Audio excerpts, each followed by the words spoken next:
Hi Doyle, thanks for helping my project. Absolutely. Could you say a little bit about yourself?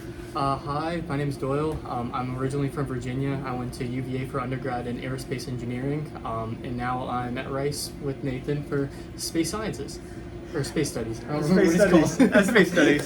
But there's science involved. Yeah. Yeah. What got you into space studies? So when I was in middle school, I was part of our STEM program. It was a governor STEM program that had just launched. I was like the second group to graduate from it. And then in high school, we did a thing called TARC, which is Team America Rocketry Challenge, and that really got me into rockets. I've always been interested in space. I went to James Madison University has a big observatory where you wow. can see a lot of different stars and constellations and things, and that really got me like into space. And then I was like, wait, I actually understand this and I love it, so I want to keep doing it. What age were you? So that was fourth grade, so I guess 10. 10, okay. And you kept with it. I kept with it, yeah. Excellent. I feel like a kid living my dream right now. Me too. Well, did you know that NASA's planning to send astronauts back to the moon? Yes, I did. When did you find out about it? I guess last year, or 2 years ago during my astronautics class at UVA, my professor was Dr. Dale Arney. He works at NASA Langley. Okay. He was talking about it, and he mentioned Artemis and like how it was a lunar return trajectory, and they had a couple of different missions planned for it. But he couldn't really tell me that much because he obviously was working on like the earlier stages of it, and not like he was working more theoretical than like actually like moving. So what do you think about us going back to the moon?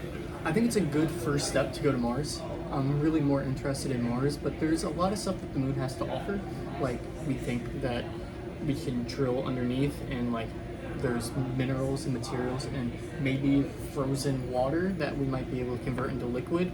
And then setting up a colony on that would be great and be a lot less expensive to launch from the moon than Earth. So like having a base there would be amazing. And whenever you think about where it all might lead to, if you were to project it out like 200 years, how far do you think we would have gotten in 200 years? Hopefully to Pluto, but Okay. it's hard to say. Gas giants are a little different than rock planets, but I would love to like see outside the solar system, and I think we could get there, but I don't remember what it's called, but there's different classes of civilizations, and we're not even class 0 because we haven't been able to use all of our resources on Earth. So to get to class 1, you have to be able to use the whole entire solar system's resources, and I don't even think we're there yet, but I think in 200 years we could definitely get past that.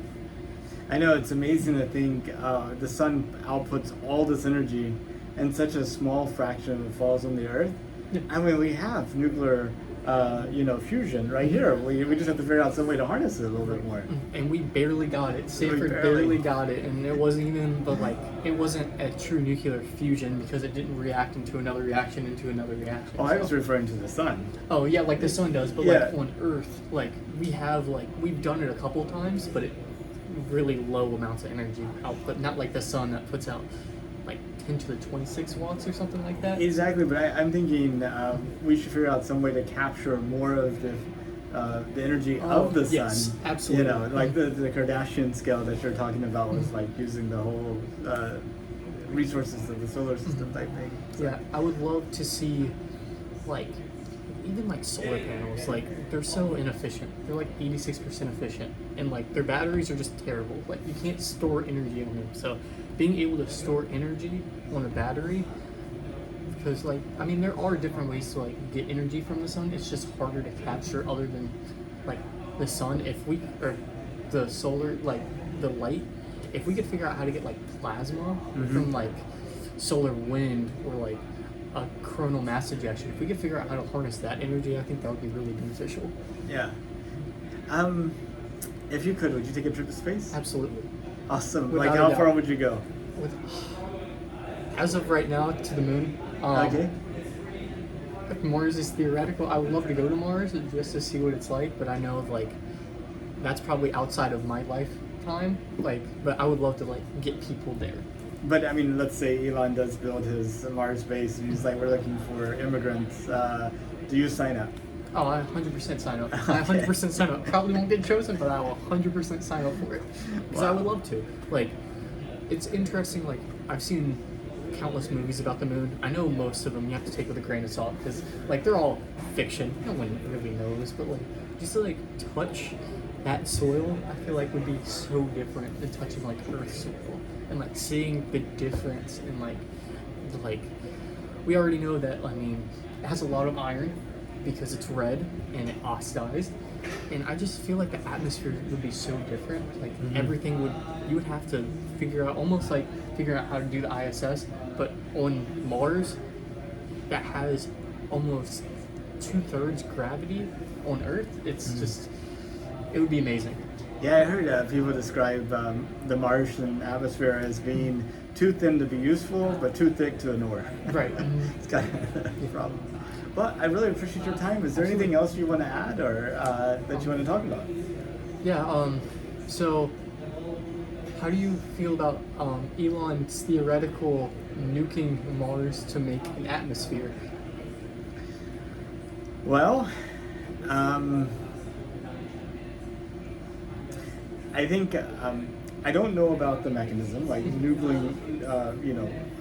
nuking Mars.